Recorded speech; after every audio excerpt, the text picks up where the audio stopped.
వాళ్ళకి ఏమైనా మేజర్ జబ్బులు ఉంటే వాళ్ళకి తీసుకెళ్ళి వైద్యాన్ని తీసుకెళ్ళి వాళ్ళ డబ్బులతో రిఫర్ చేసి ఆ వ్యాధులను ఏం చేస్తారు చేయటం కోసం వనవాసి కళ్యాణాశ్రమం పనిచేస్తుంది భారతదేశంలో. దాదాపు మనకి ఆదివాసీ తెగలు దేశవ్యాప్తంగా 700 తెగలు ఉన్నాయి.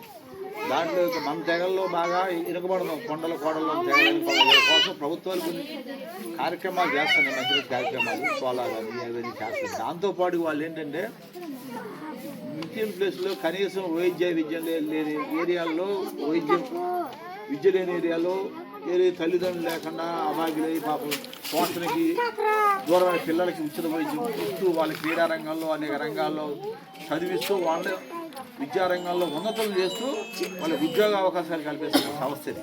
అదేనా మనం వచ్చే ఈ నెల 22 తారీఖు మెగా శిబిరం వైద్య శిబిరం కూడా పెడదాం. డాక్టర్లు వస్తాయి 23 చెప్తాను.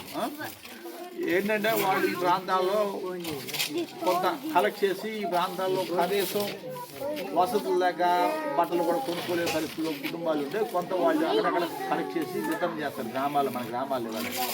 ఈరోజు ఏంటంటే మన పైడిగూడ గ్రామాన్ని మనం సెలెక్ట్ చేసాం. ఎట్లా అంటే ఈ గ్రామంలో మనం బాగా చిన్న కుటుంబాలు ఉన్నాయి, వీళ్ళకి అంతా కొంత చేద్దామంటే వాళ్ళు సరే ఉన్న వస్తువు పంపించారు. అవి అంతా సమానంగా మనం పంచుకుందాం. అదేనా ఈ కాన్సెప్ట్, దీని ఉద్దేశం అది. ఈ సంస్థ కానీ వనవాసి సంస్థ కానీ మీకోసం పనిచేసే సంస్థ, అన్ని రంగాలు మీకోసమే పనిచేస్తుంది.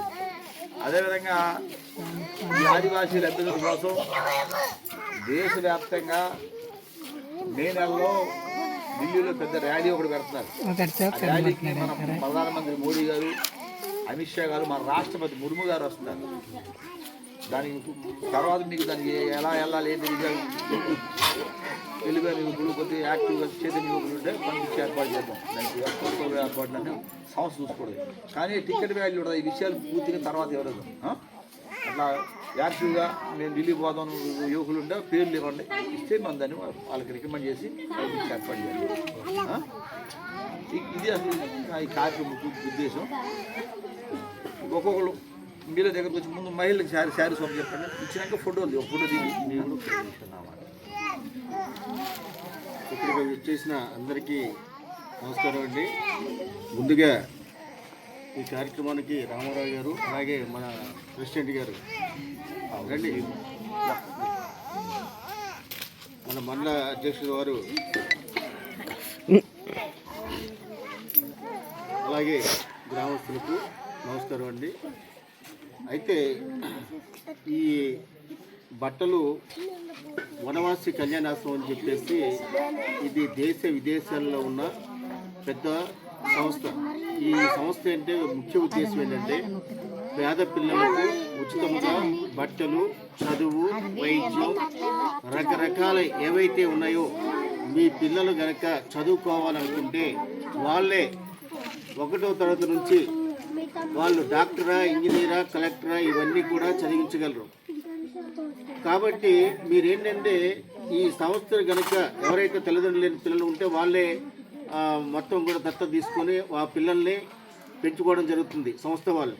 అలాంటి వాళ్ళు ఎవరైనా ఉంటే పేర్లు ఇవ్వండి. ఇప్పుడే రామారావు గారికి ఇచ్చినా పర్లేదు, మన ప్రెసిడెంట్ గారు పవన్ గారికి ఇచ్చినా పర్లేదు, ఎవరికి ఇచ్చినా పర్లేదు.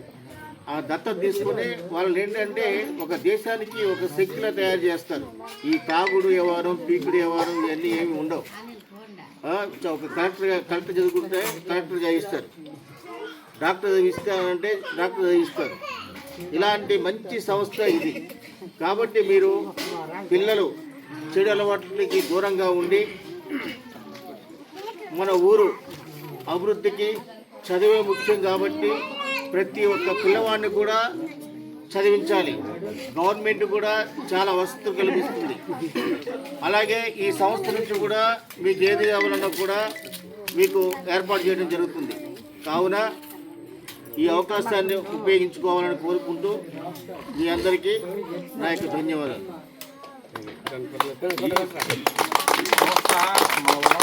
లక్షలాది మందికి పేరు చేస్తున్నాము. దేశవ్యాప్తంగా పనిచేస్తున్నారు. ఆశించగల డాక్టర్స్, ఎంఎస్ చేసినోళ్ళు, ఎంబీబీఎస్ వచ్చి మారుమూల ప్రాంతాలకి, ఈ రోడ్లు రహదారులు లేని ప్రాంతాలకు పోయి వైద్యం అందిస్తున్నారు. ఈ సంస్థ ఈ నెల 22 ఇక్కడ పెడదాం, మెడికల్ క్యాంప్ ఒకటి పెడదాం. అందరూ ఉపయోగించుకోండి. ఏమైనా దీర్ఘకాల వ్యాధులు ఉన్నాయనుకో వాళ్ళే తీసుకెళ్ళి దాన్ని సరైన మందులు ఇచ్చి వైద్యం ఏర్పాటు చేసుకుంటే తీసుకొచ్చి ఒకటి చెప్తారు. మనం మరి పైసా ఖర్చు లేదు, వాళ్ళే ఏర్పాటు చేస్తారు. అదేనా ఇది ఒక సదావకాశం. లేవరా తల్లి మా ప్రసాద్ గారు చెప్పినాడు, అన్న పేరెంట్స్ లేకుండా తల్లిని లేకుండా అభాగ్యుల పిల్లలు చెప్పండి, వాళ్ళని ఉద్యోగిస్తారు. వాళ్ళు ఏ స్థాయిలో చదువుకున్నా వాళ్ళు పెద్ద ఒక ఉద్యోగాలు సంపాదించుకునే వరకు సంస్థ పోషిస్తారు. అదేనా వాళ్ళు ఒక జాతి పౌరుడు కూడా తయారు చేస్తారు. ఇట్లాంటి సంస్థలు మన ప్రాంతంలో కొంతమంది వనవాసిలో పనిచేస్తారు. చదువుకునే పిల్లలు ఉన్నారు, ఏదైతే అభాగ్యాల పిల్లలు అట్లాంటి వాళ్ళు జాగ్రత్త చేస్తారమ్మా. ఈ సంస్థ 10 లక్షల మంది పనిచేస్తారు. దాంట్లో భాగంగా ఈరోజు ఇక్కడ రావడం, మన గ్రామంలో రావడం, ఈ ఉన్న వస్తువులందరూ బట్టలు